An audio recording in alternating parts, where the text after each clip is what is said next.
Semangat semuanya, perkenalkan kami dari kelompok 2 kelas 3 SIMA pemrograman basis data dengan anggota Lianzelina, Jonathan Lee, Heaven Enrico, dan Wilson Lau. Pada kesempatan kali ini, kita ingin mempresentasikan aplikasi web kami dengan nama Project Pyro yang merupakan sebuah sistem informasi akuntansi untuk sebuah UMKM fiktif yang bergerak di bidang jasa desain. Sistem akuntansi saat ini sedang mengalami proses digitalisasi yang awal dicatat melalui proses pembukuan dan pencatatan manual, kini perlahan mulai berubah ke bentuk digital, salah satunya seperti di website Accurate. Gunanya digitalisasi adalah untuk mengurangi kesalahan error, meningkatkan akurasi pencatatan, efisiensi waktu dan tenaga, serta akses data secara real-time. Untuk ruang lingkup Project Viro ini dikarenakan berbentuk jasa desain, sehingga yang dijual bukanlah sebuah produk, melainkan tenaga dan waktu untuk menghasilkan jasa. Maka skop dari proyek ini akan sedikit berbeda dibandingkan dengan sistem informasi akuntansi pada umumnya. Yang pertama akan ada manajemen data master yang merupakan fondasi dari sistem aplikasi web ini, mencakup database mulai dari chart of accounts yang akan digunakan untuk mencatat akun-akun yang kita perlukan untuk proses akuntansi.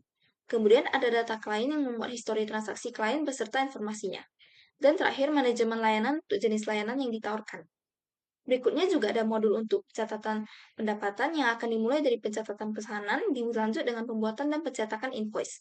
Lalu selesai dengan konfirmasi pembayaran, selain itu juga ada modul transaksi pengeluaran. Ini yang mencatat segala beban-beban yang dikeluarkan mulai dari peralatan desain, langganan fitur premium dari aplikasi tertentu, hingga penarikan atau suntikan modal dari pemilik. Yang terakhir merupakan modul pelaporan keuangan itu sendiri, di mana kita dapat melihat bagaimana hasil pencatatan keuangannya dalam bentuk laporan berupa laporan laba rugi dan laporan posisi keuangan.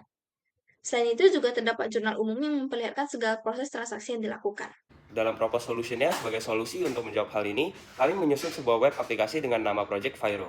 Sistem ini kami bangun dengan menjamin performa dan keamanan data. Pengembangan aplikasi dilakukan dengan bahasa PHP dengan framework Laravel. Seluruh struktur data dirancang secara terintegrasi di dalam framework Laravel yang memungkinkan performa sistem tetap cepat meskipun data transaksi terus bertambah. Untuk memastikan integritas data tetap terjaga, kami menggunakan Table Plus sebagai alat visualisasi dan manajemen database. Dengan Table Plus, kami dapat memantau relasi antar tabel seperti hubungan antara data klien, proyek, dan invoice secara real-time untuk menjamin tidak ada data yang tumpang tindih atau hilang. Selain itu, untuk menciptakan interface yang menarik dan responsif, kami menggunakan Tailwind, sehingga owner Viro bisa memantau laporan keuangan dengan nyaman, baik melalui komputer kantor ataupun saat menggunakan smartphone.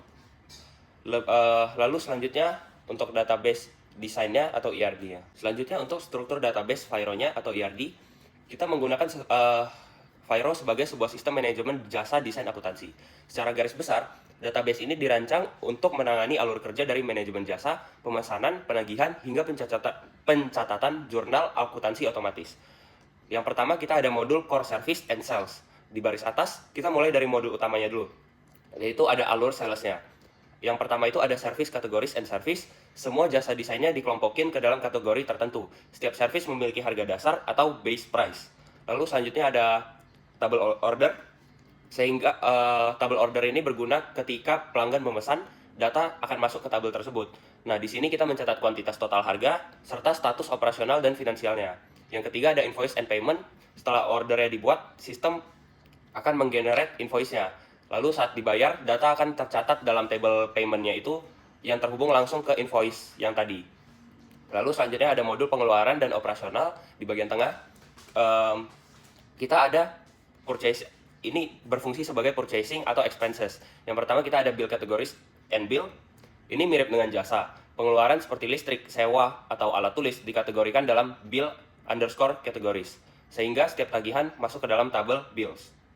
Lalu untuk yang payment sama, ini mencatat pelunasan atas tagihan-tagihan tersebut, lengkap dengan metode pembayarannya berdasarkan akun-akun ya, kayak yang pertama ada cash, bank, dan lain-lain.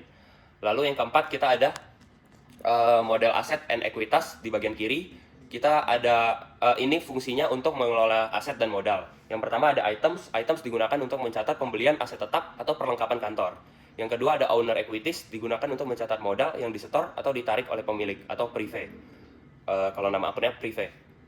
Lalu untuk modul selanjutnya ada modul akuntansi atau general ledger. Ini adalah bagian terpenting karena ini untuk mencatat jurnal umumnya. Yang pertama itu kita ada chart of account atau COA. Ini sebagai ketika ada transaksi dari invoice, bill, item sampai equity, dia akan masuk ke akun-akun yang ada di COA ini. Lalu selanjutnya ada journal entries and line. Setiap ada transaksi, kita sistemnya secara otomatis membuat jurnalnya. Jadi jurnalnya dicatat secara otomatis. Lalu terakhir, kesimpulannya, ERD ini memastikan setiap transaksi operasional dari sales dan expense dapat terdokumentasi secara otomatis dan baik dan langsung terintegrasi ke dalam sistem akuntansinya. Dan kita menggunakan sistem double entry melalui tabel journal entry-nya. Lalu selanjutnya, semua tabel ini kita gunakan hubungan one to many sebagai relasinya, dilambangkan dengan angka 1 ke asteris. Contohnya yang tadi, satu invoice bisa memiliki banyak payment. Lalu untuk yang terakhir, integritas datanya, kita menggunakan big INT untuk primary key dan desimal 15,2 untuk nominal uang yang memastikan database ini scalable dan akurat secara finansial. Nah, sekarang saya akan menjelaskan mengenai alur data dan juga mapping arsitektur microservice yang digunakan pada aplikasi Vero, khususnya pada pemilihan kategori service. Nah, di diagram ini, dia itu menggambarkan bagaimana aplikasi kita yang di Laravel berkomunikasi dengan microservice secara terpisah yang berbasis dengan C#.NET melalui Ocelot API Gateway, hingga pada akhirnya dia mengambil data dari database. Nah, arsitektur ini digunakan untuk memisahkan tanggung jawab sistem agar sistem lebih modular dan juga lebih fleksibel. Nah, pertama-tama, prosesnya dimulai dari user atau klien yang mengakses halaman form tambah service pada Laravel kita melalui endpoint _service _create. Request ini berupa HTTP GET request yang bertujuan untuk menampilkan form sekaligus memuat data dari kategori service. Nah, kemudian Laravelnya dia itu akan memanggil blade view yang akan menampilkan halaman form. Tapi sebelum formnya ditampilkan, controller kita yang di Laravel yang bernama service controller, dia akan memproses dulu requestnya dan akan mempersiapkan data yang dibutuhkan. Kemudian pada tahap ini, di tahap kategori service atau PP kliennya, Laravelnya tuh dia tidak langsung mengambil data kategori kita dari database internal, tapi dia akan menggunakan HTTP client melalui kategori service. Nah, di service ini, dia akan kirim JSON HTTP GET request ke endpoint kita di /API/kategori melalui Ocelot API Gateway. Kemudian di Ocelot Gateway-nya, dia tuh berfungsi sebagai API Gateway yang mengatur routing request dari Laravel menuju ke microservice yang sesuai. Nah, request dari Laravel dia akan diteruskan ke design API yang dibangun menggunakan C#.NET. Nah, lalu di sini microservice-nya kemudian akan mengeksekusi SQL query-nya ke database MySQL untuk ambil data kategori service. Data yang diambil berupa daftar kategori service tadi yang tersimpan di tabel database. Nah, setelah data ini dia diambil, microservice-nya dia akan kembalikan respon juga. Responnya dalam format JSON. Nah, di respon ini dia tuh berisi status, pesanan, dan juga data kategori service yang nanti akan diproses kembali oleh Laravel. Kemudian, kembali ke back view tadi, Laravelnya dia akan terima respon JSON tersebut, dia akan proses datanya, lalu di-render kembali ke Blade View. Nah, hingga hasil akhirnya tuh, user dapat melihat dan juga memilih kategori service secara dinamis pada formnya. Jadi dengan arsitektur ini, modul kategori service dia tuh terpisah dari sistem utamanya, sehingga dia lebih fleksibel, mudah untuk dikembangkan lebih lanjut, dan juga sesuai dengan prinsip dan konsep dari microservice. Nah, selanjutnya kita akan lanjut ke DDL script-nya. Nah, untuk DDL script-nya, di database kita menggunakan MySQL sebagai DBMS, tapi struktur database-nya tuh dibangun melalui Laravel Migration dan juga DDL script, jadi bukan secara manual di MySQL. Tetapi, database basicnya tetap ada di MySQL. Hanya pembentukan struktur tabelnya dilakukan lewat Laravel Migration, jadi database-nya dapat dibuat ulang kapanpun dari source code. Nah, untuk pertama-tama kita create database dulu, create database Vero. Kenapa ada if not exist? Ini untuk mengecek apakah sudah ada belum database yang bernama Vero. Kalau sudah ada, query ini tidak akan jalan. Tapi kalau belum ada, query-nya baru berjalan. Use Vero. Tabel pertama ada tabel service kategori. Di sini sama, create table dulu. Ada ID. ID ini untuk semua tabel, ID akan berperan sebagai primary key dan dia juga auto increment. Jadi dia akan langsung di-assign unique value oleh sistem. Tidak perlu kita insert manual lagi. Untuk di tabel service kategori ada kategori code, kategori name, created add, dan juga updated add. Tabel kedua ada tabel service, ada ID, service code, service name, kategori ID yang berrelasi atau memiliki foreign key-nya, ini kategori ID, foreign key-nya ke service kategori, ada base price, created add, dan updated add. Lalu ini ada constraint-nya. Untuk tabel ketiga, tabel order, ada ID, order code, client name, service ID berrelasi ke service, quantity, total amount, operational status yang ada default. Default ini di sini berfungsi kalau operational statusnya kita isi kosong, berarti dia akan langsung isi dengan data default pending. sehingga di operational status ini tidak akan pernah terdapat nilai kosong. Kalau nilainya ketahuan kosong atau tidak diinput, dia akan default terisi pending. Financial status sama, defaultnya unbilled, created at, updated at, lalu ada constraint-nya untuk service ID. Di tabel keempat, tabel invoice, ada ID, invoice number, order ID, client name, issue date, due date, total amount, status sama, defaultnya unpaid, created at, updated at, lalu ada constraint-nya untuk foreign key, order ID. Tabel kelima ada ID, payment code, invoice ID, amount, method, payment date, status, created at, dan updated at. Dengan constraint-nya ada foreign key, invoice ID yang berrelasi ke tabel invoice. Nah, untuk tabel ke-6, chart of account, ada ID, account code, account name, account type, parent ID, created at, dan updated at. Untuk tabel ke-7, bill categories, dia di dalamnya ada ID, ada name, ada expense account ID, ada created at, dan updated at. Dia juga ada constraint untuk foreign key expense account ID yang referensi dari chart of account, tabel chart of account. Ya, tabel ke-8 ada tabel bills. Di dalamnya ada ID, ada bill name, bill category ID, expense account ID, bill date, due date, amount, status, liability account ID, created at, dan juga updated at. Nah, untuk constraint-nya dia ada foreign key bill category ID dengan reference ke tabel bill categories, foreign key expense account ID referensi di tabel chart of account, dan juga foreign key liability account ID yang referensinya di tabel chart of account. Untuk tabel ke-9 ada bill payment. Di dalamnya ada ID, bill ID, payment date, payment method, cash account ID, amount, created at, updated at. Nah, untuk constraint-nya ada foreign key bill ID, referensi ke tabel bills, constraint untuk foreign key cash account ID, referensi ke tabel chart of account. Lalu tabel ke-10 ada items. Di sini ada ID, item name, purchase date, purchase amount, payment method, asset account ID, cash account ID, created at, dan updated at. Dengan constraint untuk foreign key asset account ID, reference di chart of account, dan juga foreign key cash account ID untuk reference di chart of account. Lalu tabel ke-11 owner equity, ada ID, type, amount, date, payment method, cash account ID, equity account ID, created at, dan updated at. Dengan constraint untuk foreign key cash account ID, referensinya di chart of account, dan constraint untuk foreign key equity account ID, referensinya di chart of account. Untuk tabel ke-12 ada journal entries, ada dalamnya ada ID, entry code, invoice ID, payment ID, description, total debit, total credit, created at, dan updated at.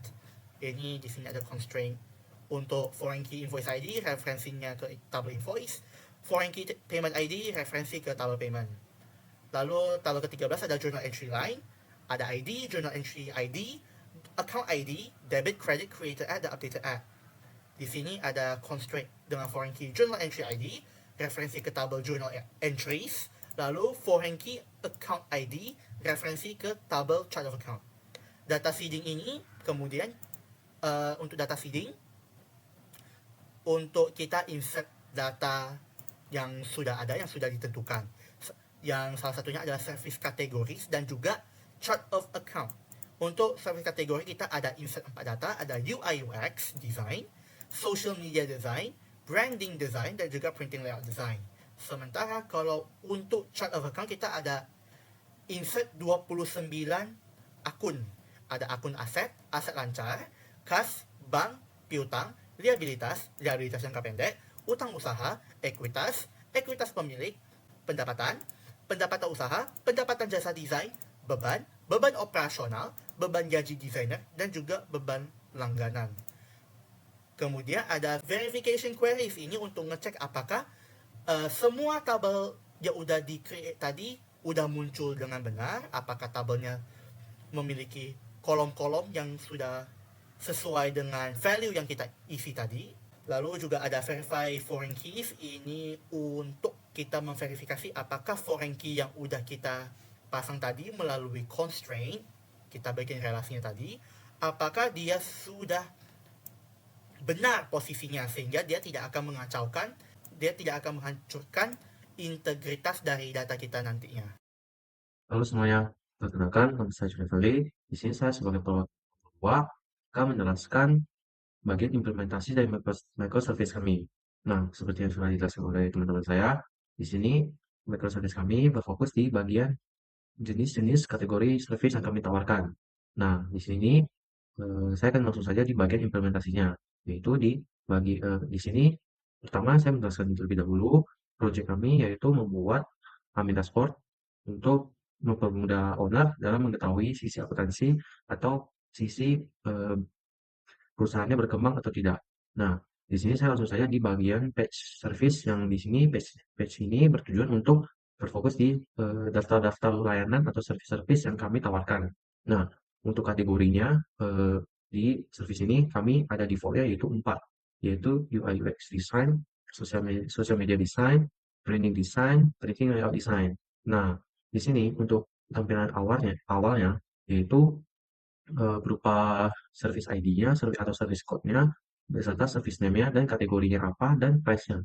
Nah, di sini juga kita bisa melakukan edit atau delete untuk daftar layanan yang tidak diperlukan atau daftar layanan yang ingin melakukan pembaruan atau kesalahan input oleh dari sisi admin atau maupun user.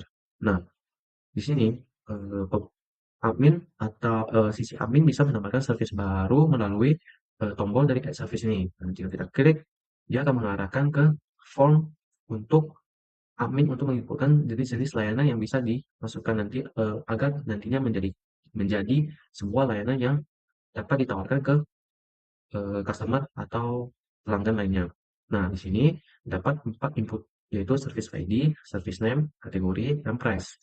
Untuk service ID ini, dia defaultnya auto generate dari kategori yang akan dipilih nantinya. Nah, untuk kategorinya sudah terhubung di microservice kami, yaitu UI UX design, social media design, branding design, dan media design. Nah, untuk service name-nya berupa jenis-jenis nama layanannya yang akan kita diberikan sesuai kategorinya, dan input price-nya berupa price yang dari layanan tersebut. Nah, langsung saja, misalnya kita ingin menambahkan desain oh tidak, ini mobile app UI UX design. Nah, jika kita membeli kategori UI UX design, nah dia akan auto generate service code-nya. Di sini untuk service code-nya default-nya SRV itu merupakan singkatan dari service. Nah, UI UX ini merupakan singkatan dari kategori masing-masing kategorinya. Dan ini 923 ini merupakan 3 digit kode yang auto generate atau random nantinya. Nah, jika kita ganti, dia juga bisa berubah nantinya. Kita tungguin saja menjadi sosial media design juga. Nah, di sini dia juga sudah berubah menjadi sosial media design dengan eh, singkatan atau kode dari kategori tersebut. Kita ubah kembali ke UI design. Nah, untuk inputan price-nya juga bisa kita input semau kita atau sesuai layanan yang ditawarkan nantinya. Kita langsung saja memilih price tersebut, lalu jika kita sudah pasti atau sudah selesai dalam penginputan jenis service barunya, maka kita akan memilih add atau submit layanan tersebut. Nah, di sini dapat flash message bahwa service baru telah ditambahkan. Yang bisa kita lihat untuk service terakhir yang kita tambahkan yaitu mobile app UI UX design dan kategori UI UX design dengan harga 110.000. Nah, kita bisa juga update ketika kita mengupdate, yaitu kita ingin mengedit seperti mungkin di sini kita akan mencontohkan di bagian price-nya saja. Nah, di sini ketika kita masuk ke edit service atau update service, dia otomatis sudah dimasukkan value yang sudah kita tadi masukkan tadinya. Nah, misalnya kita akan ubah ke 1,2 juta untuk price ini. Nah, dan jika berhasil maka akan terjadi update di sini bahwa service successfully been update dengan flash message-nya. Jika ini delete, juga kita akan memberikan konfirmasi bahwa apakah seorang admin ingin menghapus service tersebut untuk menghindari error atau ketidaksengajaan mengeklik tombol tersebut. Nah, jika dia cancel, maka tidak terjadi, tapi jika kita memilih OK, maka akan terhapus. Nah, jika terhapus, kembali juga flash message-nya juga menampilkan bahwa service